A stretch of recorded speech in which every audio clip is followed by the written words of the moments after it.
السلام عليكم ورحمة الله وبركاته. اللهم صل وسلم وبارك على سيدنا محمد وعلى آله وصحبه أجمعين. يا رب اشفي ابن عماد شفاء تام، يا رب لا يغادر سقما، واشفي كل مريض وفك كرب المكروبين، ويا رب ينزاح هم كل المهمومين، وانصر اخواتنا واهالينا في غزة ورجع لهم الارض والحق. وحسبنا الله ونعم الوكيل 1000 مرة، حسبنا الله ونعم الوكيل حتى تمتلئ السماء. في كل متخاذل، في كل متواطئ، في كل من ليه يد ان هو يحل الموضوع ده، وفي كل من اللي ليه يد ان هو بيساعد الناس دي في اللي بيحصل في غزة واللي بيحصل في رفح واللي بيحصل في فلسطين عامة. اطفال صغيرين، كبار، شيوخ، ستات، رجالة بتروح كل يوم، واحنا قاعدين كده حاطين ايدينا على خدنا. أبسط الحلول وأضعف الإيمان مش قادرين نعملها. حسبنا الله ونعم الوكيل 100,000 مرة. شفت بوست كده من كام يوم عجبني جدا. البوست كان بيقولك إيه؟ تخيل كده إن في حد ربنا بيختبره في كيس شيبسي ولا بيبسي ولا كيكاية ولا معرفش، ويفشل في الاختبار ده. احنا فشلنا حتى في الاختبار إن انت تشارك بالمقاطعة. مش كلنا طبعا، بعض الناس في اول بداية المقاطعة وكده، يعني اول اسبوع او 10 ايام لما كان عماد تعبان ربنا يشفيه حبيبي ويعافيه، احنا ما كناش نعرف حاجة عن المقاطعة. احنا كنا بنفتح موبايلات ولا بنشوف موبايلات ولا بنشوف اي حاجة، بنصحى من الصبح نروح المستشفى نيجي بالليل، ما كنتش عارفة اي حاجة. كنا جايين من بره وجايبين ازازات مية من اللي هي المقاطعة، العيال شافوها خدوا الازايز رموها بره وقعدوا انتوا ازاي جايبين مية؟ فانا استغربت، عملوا لهم هو في ايه ده، ايه الجنان ده، انتوا ازاي تعملوا كده، انتوا هو في ايه؟ قالوا لي ان في مقاطعه وكذا وكذا. من ساعتها عيالي يشوفوا اي حاجه، اي حاجه يبص الاول استنى، منزلين على موبايلهم كده، اعمل كده سيرش، ده مقاطعه، ده واعمل الكيو ار، ده مقاطعه ولا مش مقاطعه، ده ما اعرفش ايه. لكن دلوقتي بشوف ناس شيفات، فنانين، فنانات بيعملوا وصفات مثلا وحاطط فيها حاجه من المقاطعه، مستخدم حاجه من المقاطعه، فالناس تقول له حرام عليك دي مقاطعه، اتقي الله يا شيخه دي مقاطعه.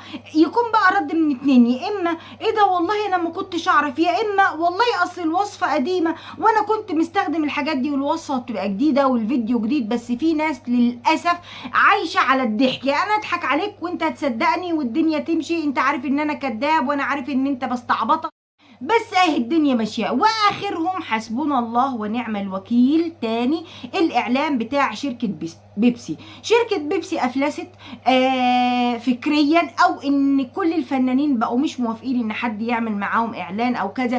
في ناس طبعا عشان مبدا مقاطعه، انا مقاطع، وفي ناس علشان ما تخسرش جمهورها، الله اعلم مين ده علشان عامل علشان كده ومين عامل عشان كده، بس في ناس مقاطعه.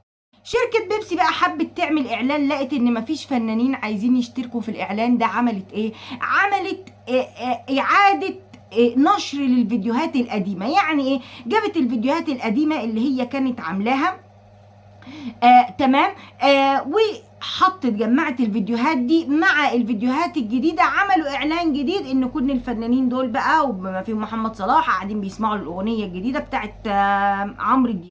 الناس بقى ايه يعني يا جماعه، ده فيديو معمول بالذكاء الاصطناعي، ايه يعني يا جماعه تلاقي عشان الناس دي ماضيه عقود، لا اله الا الله، وانتوا ترضوا للناس الخساره، انتوا ما اعرفش ايه، ده الفيديو باين ان احمد السقا صغير، ده الفيديو فيه كريم محمود عبد العزيز، ده الفيديو فيه نوال الزغبي وهي صغيره، ده حضرتك احنا عارفين كل الكلام ده، وعارفين ان الفيديو فيه حاجات من الذكاء الاصطناعي، وعارفين ان دي مشاهد قديمه واعلانات قديمه من فترة 96 و98 والألفينات والكلام دي، وعارفين ان كل دي اعلانات قديمة. بس انا كفنان او انا كفنانة او يعني انا كمشارك في حملة الاعلانات دي، هل ينفع ان انت تعيد نشر فيديو تاني ليا من غير ما ترجع لي او تستأذني؟ انا صاحب الشأن، يعني لازم اروح للسقا واقول له بعد اذنك يا احمد السقا احنا هنعمل اعادة نشر للفيديو بتاعك تاني، طبعا وكله بحسابه. ويتحاسبوا. طيب احنا هناخد الجزء بتاعك ده في الفيديو ونظبط، يا استاذ احنا هنعمل كذا كذا. ما ينفعش ان هم يعمل كده غير بعد موافقه الاشخاص الموجوده في الفيديو، والا يطلع بقى كل فنان من الفنانين دي يقول لك انا هقاضي شركه بيبسي. انت ازاي تجيبني في فيديو وتحط صورتي وتحط الفيديو بتاعي القديم في شركه احنا كلنا المفروض كمسلمين وكمسيحيين وكل العالم اللي عنده غرائز وعنده حاجات ضد اللي بيحصل في فلسطين، وعنده مشاعر إنسانية لسه ترفض اللي بيحصل ده، يقول لا أنا أقل حاجة هعملها إن أنا هقاطع، أقل حاجة هعملها إن أنا أشارك الناس دي إن أنا أقاطع المنتجات اللي بتدعم الكيان الصهيوني. الله أعلم الفيديو ده هيفضل موجود ولا لا، هيمسحوه ولا مش هيمسحوه، بس يا جماعة الشركات دي بتدعم الكيان الصهيوني. تعالى بقى من الناس اللي اتعرض عليها كمان تتعمل الاعلان، ويجز كان عامل اعلان لبيبسي، رفض ان المقطع بتاعه يتحط في الاعلان او ان هو يصور مقطع جديد. دنيا سمير غانم اللي كان الاعلان بتاعها في سنه من سنوات رمضان مكسر الدنيا لدرجه كلنا حافظينه لحد دلوقتي، اللي هو بيبسي بيبسي بيبسي بيبسي الثلاثه اللي بتعمل الخير، واللي تجهز المدارس، واللي تتبنى الالعاب الرياضيه. الثلاث شخصيات الدلوعه والمثقفه والرياضيه كلنا كنا بنحب الفيديو ده. الاعلان ده دنيا سمير غانم رفضت تماما ان هي الفيديو بتاعها يتحط في المقطع الجديد. ناس تقول لك لا يا عم دول خايفين على صورتهم قدام الجمهور بتاعهم. ايا ما كان ظهرت قدامي ان هي عندها انسانيه، في يا جماعه ناس عندها مشاعر انسانيه. احمد مكي رفض ان يتحط في الاعلان تضامنا. اقل حاجه احنا نقدر نعملها ان انا امنع كرشك يا ابو كرش انت.